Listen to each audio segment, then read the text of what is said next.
Hello friends, প্রথমে আলাদা milk blog. আজকে আমি তোমাদের সঙ্গে শেয়ার করবো যে আমার আগে তো একটা গাঁদা ছিলই, তার মধ্যে কিছু ফুলই আসছিল না গাঁদাগুলোই, তাই আমি কত আবার গাঁদা আর কটা গাছ কিনে এনেছি। চলো তোমাদের সঙ্গে শেয়ার করছি। সবার প্রথম হলো কসমস, আমাদের সবার জানা কসমস।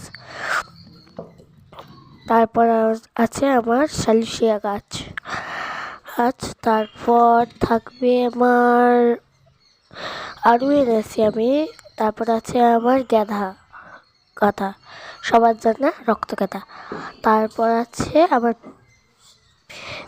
আছে আমার পিটুনিয়া। এই যে পিটুনিয়াটা তোমরা দেখতে পাচ্ছ, এটা কিন্তু একটু লাল লাল টাইপের, পিঙ্ক পিঙ্ক টাইপের, দুটো মিক্স।